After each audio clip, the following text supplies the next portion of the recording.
សាច់គោសណ្តែកគួរនេះគឺថាខ្ញុំខានញ៉ាំយូរឆ្នាំមែនតែនហើយម្ហូបមួយមុខនេះណាខ្លែមក៏ត្រូវញ៉ាំបាយក៏ត្រូវជាពិសេសហ្នឹងគឺថាជាមួយអាជាហ្នឹងគឺថាអែមតែម្ដងសាច់គោវិញគឺថាទន់ហើយរសជាតិវិញគឺថាផ្អែមប្រៃជូរហឹររសជាតិដិតហើយមុននឹងយកទៅធ្វើហ្នឹងគឺថាខ្ញុំប្រឡាក់ជាមួយនឹងម្សៅស៊ុបមាន់ជាមួយប្រេងខ្យងហើយស្ករបន្តិចហើយជាមួយនឹងប្រេងសណ្តែកធ្វើអញ្ចឹងសាច់មានជាតិហើយសាច់ទន់ទៀតខ្ញុំប្រឡាក់ច្បាច់ឲ្យវាសព្វគ្រឿងអស់ហើយហ្នឹងគឺថាខ្ញុំផ្អាប់វារយៈពេល10នាទីបានខ្ញុំយកទៅចៀនហើយបងប្អូនមីងមាបើឆ្លាញ់ចូលចិត្តវីដេអូខ្ញុំសូមជួយ share ខ្ញុំម្នាក់មួយផងបន្ទាប់ពីប្រឡាក់ផ្អាប់រយៈពេល10នាទីហើយខ្ញុំយកមកចៀនរយៈពេល4នាទីទៅ5នាទីគឺថាល្មមតែម្ដងសម្រាប់ខ្ញុំតែបើបងប្អូនចូលចិត្តមើលទៅនៅរៀងឈាមបងប្អូនអាចចៀនត្រឹមតែ2នាទីឬ3នាទីបានហើយបន្ទាប់មកគឺថាខ្ញុំបុកខ្ទឹមបុកម្ទេសហើយខ្ញុំដាក់ស្ករមួយស្លាបព្រាដើម្បីបុកទៅគេថាកុំឲ្យខ្ទាតបន្ទាប់ពីខ្ញុំបុកម៉ត់ហើយខ្ញុំដាក់ជាមួយនឹងប្រហុកហ្នឹងគឺថាប្រហុកឆៅប្រហុកសាច់ខ្ញុំដាក់ប្រហុកប្រហែលជាមួយស្លាបព្រាកាហ្វេគឺថាលៃលកតាមសាច់គោជាមួយនឹងសណ្តែកគួរហើយខ្ញុំដាក់ប៊ីចេងបន្ទាប់មកគឺថាខ្ញុំដាក់សណ្តែកគួរចូលរួចហើយហ្នឹងគឺថាខ្ញុំបុកឲ្យរាង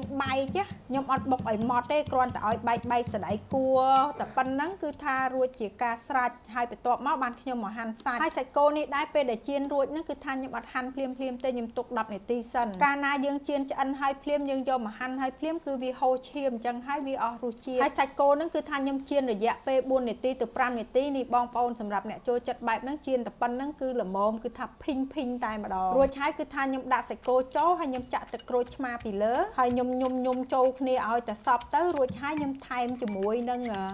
គល់លក្រីបងប្អូនបុកស្លៃគួរនេះដែរអ្នកខ្លះក៏អត់ដាក់គល់លក្រីទេអ្នកខ្លះទៅក៏ដាក់ហើយពេលដែលយើងដាក់គល់លក្រីវាទៅគេហៅថាមើលទៅវាជាភ្លាវិញទៀតហើយខ្ញុំដាក់ជាមួយនឹងម្ទេសហាវ៉ៃដើម្បីឲ្យវាមានពណ៌ស្អាតរួចហើយនេះខ្ញុំដាក់ជាមួយនឹងជីរណាខ្ញុំគ្រាន់តែញុំទេហើយរសជាតិវិញគឺថាដាក់តាមចំណង់ចំណូលចិត្តបងប្អូនចង់ហឹរចង់ផ្អែមចង់ប្រៃឯណាគឺថាដាក់តាមចំណង់ចំណូលចិត្តទៅហើយនេះគឺថាតែប៉ុណ្្នឹងគឺរួចរាល់ទំនងអត់បងប្អូនហើយសាច់គោក៏ដូចគ្នាបងប្អូនចង់ហាន់ក្រាស់ជាងនឹងក៏បានចង់ស្ដើងដូចខ្ញុំក៏បានតាមចំណង់ចំណូលចិត្តនិយាយពីថាអូយដាក់មួយម៉ាត់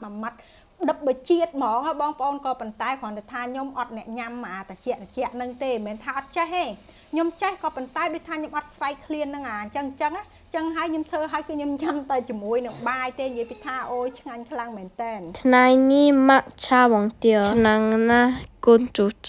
ខ្ញុំញ៉ាំបាយច្រើនពូមីងញ៉ាំអត់